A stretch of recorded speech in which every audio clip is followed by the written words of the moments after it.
actually ranking 31 players in 30 slots. I say that because when I finished making my players 30 through 21 rankings, I made the rest of my list right after that video, and then I realized I left Anthony Davis off the list. I can't believe I did that. So now we have to shove Anthony Davis on the list because obviously he belongs in the top 30. Obviously, come on now. So he's gonna have to share a placeholder. I'll get to that later. You'll see what we do when we get to Anthony Davis. But let's recap. Alright, so at 30 I had Brandon Ingram. 29 I had DeMar DeRozan, Julius Randle at 28, James Harden at 27. 26 I had Bam Bam Bam Bam. 25 Tyrese Haliburton. 24 Jalen Brunson. 23 De'Aaron Fox. 22 Jaylen Brown. And 21 Zion Williamson. 20 Paul George. 19 Trae Young. 18 Kyrie Irving. Donovan Mitchell 17. Shea at 16. And then at the end of the last video I put Ant at 15. Alright, so first he is unquestionably the guy. Alright, that's one reason why I have him over Shea. Alright, but let's be serious, okay? So I have Anthony Edwards over Shea pretty much because of postseason success. Shea has only made the playoffs twice, and he's never made it out of the first round. And he has put up way worse numbers in the postseason compared to Anthony Edwards. Anthony Edwards last playoffs averaged 33 points, like 31 points. I showed it on the screen, I forgot. But then he also has been averaging 28 since his very first time in the playoffs. So altogether, career total wise, he's averaging 28 points per game in the postseason, and he just turned 22. That's insane. Anthony Edwards was fourth at his position in blocks. I have to give Shea credit because he was first. But Anthony Edwards has improved tremendously on the defensive end. I feel like Shea can only do about 85% of what Anthony Edwards does. And then Anthony Edwards can do almost everything Shea can do, basically. I say probably Shea has just a better post game, but that's about it. Anthony Edwards is a better three-point shooter, more athletic, just as good defensively now, and has generational athleticism. So I had to put him there. At 14, I have Jamal Murray, who averaged 26, 7, and 6 in the playoffs. Now, I had to put Jamal. I think before I go into Jamal, I think Shea and Anthony Edwards will both surpass Jamal Murray probably around All-Star Weekend. Alright, I see them replacing him at number 14 during this season at some point. But for right now, after especially coming off on a championship ring, I have to put Jamal Murray. He's a 3-level scorer just like Anthony Edwards and Shai Gilgeous-Alexander. He's the second best post-up guard after Luka Doncic. He's a good defender at 6'4", athletic, a good finisher, and just like Anthony Edwards and unlike Shai, he has multiple 40-point games in the playoffs and 30 balls. And obviously he's made way deeper runs than Shai, so you can't put Shai over a person who literally has made a huge impact during the playoffs and has multiple 40 and 30-point games, even more 40-point games than Anthony Edwards. And Anthony Edwards is averaging like 28 in the playoffs in his entire career so far. So I think Jamal Murray is the most poised out of the three.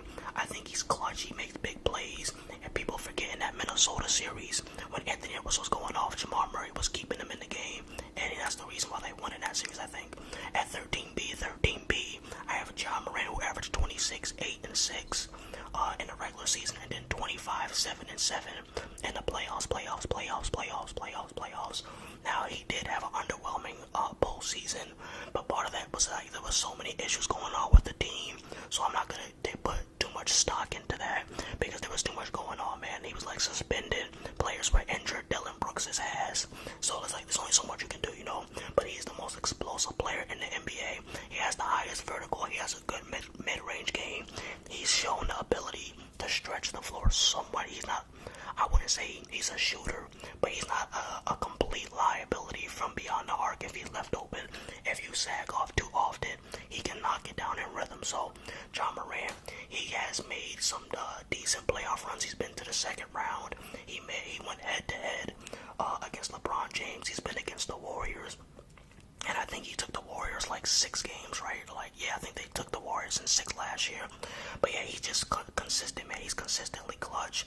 So I just put him at 13B. I feel like that's respectable. So at 13A, we have AD, who averaged 23 points, 14 rebounds, and 3 blocks in the playoffs. And I would think he was the biggest reason why the Lakers beat the Warriors in the postseason this past this past postseason. His ability to just blocks shots, and even when he's not blocking shots, he makes players who are actually decent finishers around the rim intimidated to come into the paint because they know Anthony Davis is gonna send that shit. So I watched that. His effect on the game was crazy. No one else on the Warriors besides Steph was actually getting dribble penetration, just because Anthony Davis is so lethal on the defensive end. Now his three-point shooting has decreased over the last 2 or 3 years. It seems like every year, ever since they won the championship, his three-point shot has gotten worse. But he still has an elite mid-range game, can post you off, a defensive first-team All-NBA caliber player, and he's athletic and run the floor. The only reason why I can't put him higher is because of injuries, and he's a second option and kind of inconsistent at times. But besides that, man, he's really the full package when healthy. He plays at a top 10, a borderline top 10 level in certain moments, man. Sometimes he does look like a top 10 player, like even a top 7 in some instances. But it's really about that consistency that he needs to improve on. And he needs to really show the Lakers that he can be the number 1 option from here on out. Alright, so at number 12, we got Damian Lillard, who averaged 32 points a game still. Sheesh. That's crazy. I figured he averaged like 29 or 30, but I did not realize he averaged 32, so he was definitely probably, like top 3 in scoring. He might have led the league in scoring. I don't even know. I didn't look that up before the video.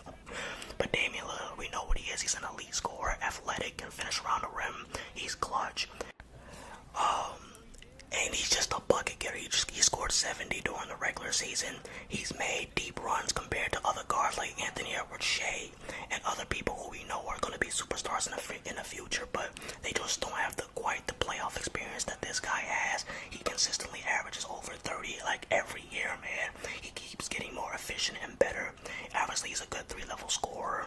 He can do everything on the offensive end that you need a point guard to do in the modern era. He's been doing this for so long, man.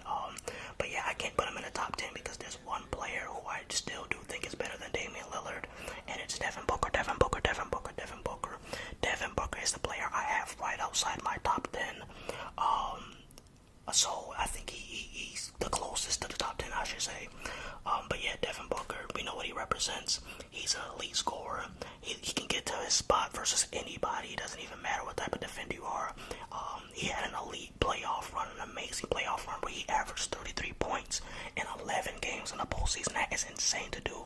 He went on one of the most insane postseason scoring surges in like the last few decades, man. Like that was really some crazy stuff he did in the postseason. But he just hasn't had like the same playoff success that others had in the top 10. He did go to 1 NBA Finals, but he lost. I feel like he's an elite offensive player, but he's not that good defensively. He's like an average or barely a little bit above average defender. But I just see him, he's constantly getting better. He's getting more clutch every year. But the reason why I don't have him in the top 10 is because he's had significant playoff failures compared to others. But that's about it. Thank you so much for watching. Stay